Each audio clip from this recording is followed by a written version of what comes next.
tergiversations autour de ce bilan de santé-là. Et ce matin, on a pensé inviter le porte-parole de la coalition Québec-Palestine, Tayeb Moala, pour parler un peu du personnage de Yasser Arafat, pour faire mieux comprendre aux gens son rôle, son importance finalement dans le mouvement. Bonjour Tayeb.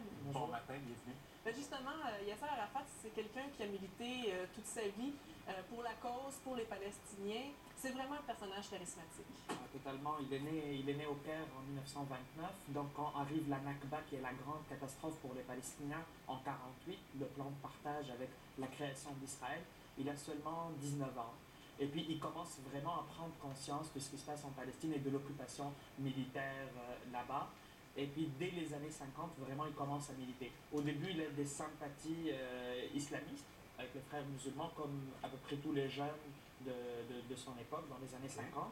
Et petit à petit, donc vers la fin des années 50, il crée son mouvement, le Fatah. On entend parler souvent du Fatah. Il le crée donc en 1959, et c'est un mouvement à base laïque. C'est-à-dire qu'il n'épouse pas les contours de ce qui s'est passé à l'époque, les nationalistes arabes, les communistes ou les socialistes. On repart en neuf. Oui, il essaye vraiment de placer le combat, c'est la libération nationale de la Palestine.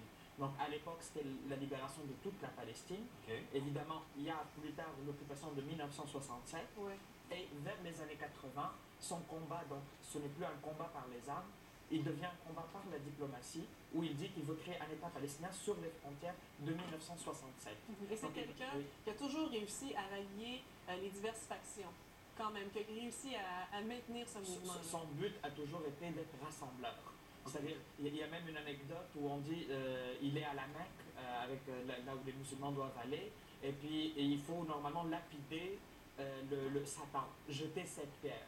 Puis Arafat a jeté 6 pierres. On lui demande pourquoi juste 6 pierres. Il dit peut-être que j'aurais à négocier avec lui.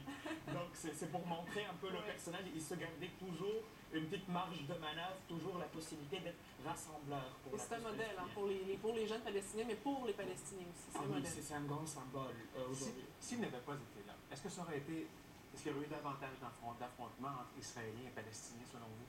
Très probablement, parce que depuis plus de 20 ans, il a dit clairement qu'il ne préconise plus la lutte armée. Depuis 20 ans, le discours, chaque fois, ça a été condamner les attentats contre les civils, évidemment, et c'est un discours pacifiste qui épouse les contours du droit international. C'est-à-dire, il dit, je demande seulement l'application du droit international.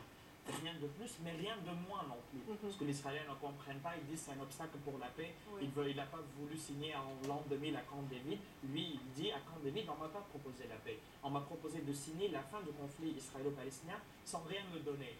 Et là, si je fais ça, je passe pour un traître et je me fais assassiner par mon propre peuple. Là, la semaine dernière, les choses se sont précipitées, son état de santé s'aggrave. Est-ce que vous y croyez à cette thèse de mort,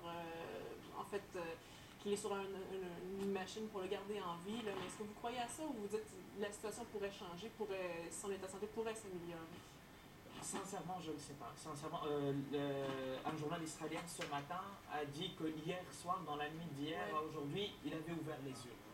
Donc, quelqu'un dans le coma, à ma connaissance, ses yeux doivent être fermés. Donc, et puis, même cette information, il y a 2 jours, on avait annoncé sa mort.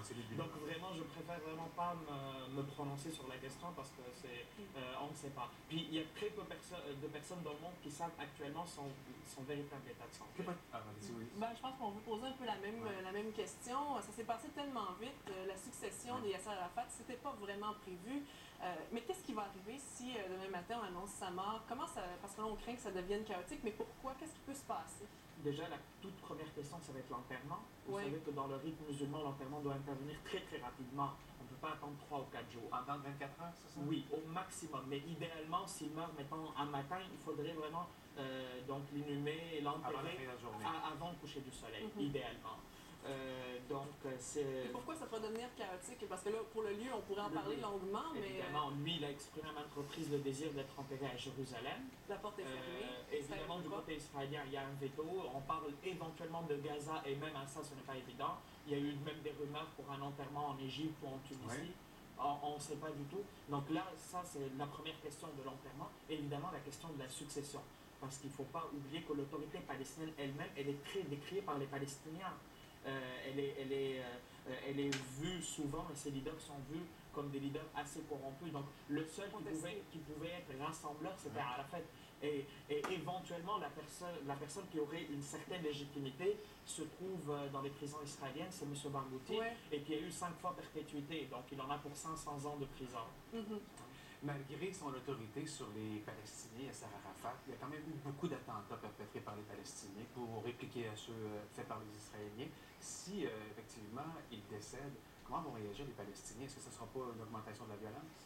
C'est-à-dire que, supposons des funérailles, et puis si les funérailles ne peuvent pas se passer, les Palestiniens peuvent être tentés par de faire des funérailles symboliques.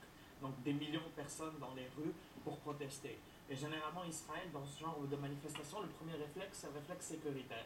Et le réflexe sécuritaire, concrètement, pour les Palestiniens, ça signifie plus de répression. Ouais. Donc, je Montée suis de vraiment très violence, pessimiste. Monter encore plus Ouais. que ce qui se passe parce que, encore ce matin, il y a 2 Palestiniens Ouais. qui ont été tués. Hier, 2 enfants palestiniens. Et entre-temps, on parle d'Arafat, c'est important. Mais il ne faut pas du tout oublier la situation sur le terrain. On l'a souvent oublié durant le processus de paix. On parlait des avancées du processus, Ouais. mais concrètement, Théorique. dans le terrain, il y a eu un doublement du nombre des colons israéliens en Cisjordanie et à Ouais. Gaza. Mhm. Donc il ne faut jamais perdre ça de vue. La première semaine d'octobre, il y a eu 130 Palestiniens qui ont été tués. Donc Arafat est certes très très important, mais si la situation sur le terrain ne s'améliore pas politiquement et économiquement aussi, la Cisjordanie est souvent au bord de la famine. Hein. Gaza vit sous perfusion grâce aux instances internationales, Ouais. comme l'UNRWA, l'Office des Nations Unies pour les réfugiés, fait vivre Gaza. Il y a un chômage à 60%. Mm. Imaginez, on a un Beaucoup chômage d'enjeux à 7%. finalement là-bas qui nous échappent également. Merci beaucoup, M. Merci, Moala. M. Merci à vous. Voilà, merci, à la prochaine. Merci. Avec Jean-Raphaël, on va revenir.